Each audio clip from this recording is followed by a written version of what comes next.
All right, we've got a 8.5 by 14. I believe it's a Pace trailer, and it's going to be kind of a little bit hard to tell. But this is where the spare tire hole is at, and there's your slat wall. That's all aluminum. This is our cabinet, and I'll get you dimensions on it. As you can see, we have a repair that has to be done in the back door. But so I got a transom flap. We'll have an extension flap, and we want to do some kind of rhino line. You'll notice that the lights are on the back door, but they don't need it. They only need a 6-foot opening, but they need room around it to work. So we need the 8.5, but we're not gonna. We'll leave it standard. I don't see any reason to open it up that much. So we'll see here. Torsion axles. I'm gonna try to get them to go with black steelies because I think it'll look cool. There's the step. There is the door, how they hold it on, and they got cam bar lock, plus you got the flush lock door. So see it, here's the giant door. So that's 36 tall, 42 wide, 44-inch tongue. And so what I'm thinking is somewhere here we put the extra door for the gas fuel stuff. And of course we won't say anything like that, but basically the trailer kind of gives me the look of an Eliminator. We're not going to put the door on this side. We're only going to put the door on the street side. Got to get that heavy duty door. Got to get that step. It's got rhino line on the floor. So we got no D-rings. That is the lift that you're seeing for the lawnmowers that comes in there. So obviously we got something down there. We're going to have to put a plate in the floor, and then you got this hole that's like 16 by 24. So if we put like an aluminum pan in there, we need to fabricate something that'll drop in there. It's going to need to make a couple of them in case they lose them or hurt them for sure. And there's a fire extinguisher. There's a 110 outlet there. There's a 110 outlet there. There's a 110 outlet there.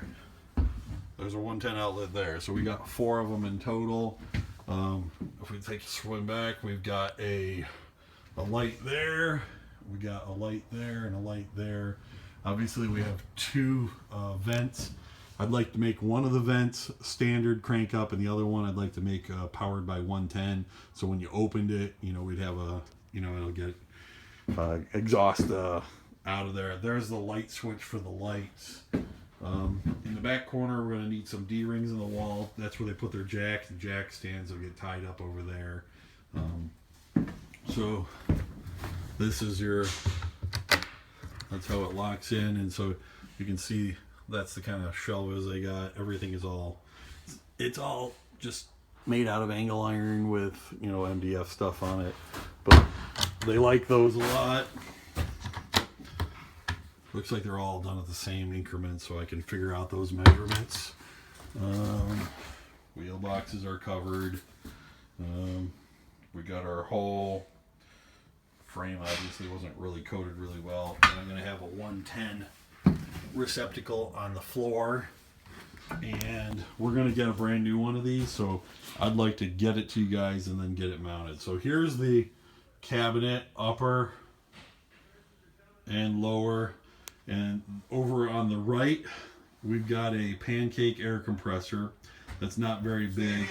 And we've got over here, we have a shelf. So let's open it up when we get in here. That's where they put their circuit breaker panel in there. I don't think that's a great spot, but obviously it's close to where the generator is at. This is how they're starting the generator, right here. So I would like... one's busted, and then that's the pancake. So it doesn't need to be as big as it was, but here nor there. I think you've got everything. More slat wall, little slat wall, and a little slat wall. Don't get too dizzy as I'm doing this, but I think that pretty much covers what we got. So I think the design wise, the big work is going to be in figuring out how to get this area in here configured. That's where he wanted to put some drawers in there for his tools. The air compressor, the generator compartment is way too big for the generator. And so if we tighten all this stuff up, and then get them a stainless steel top, I think we're good. Let's see what we can do.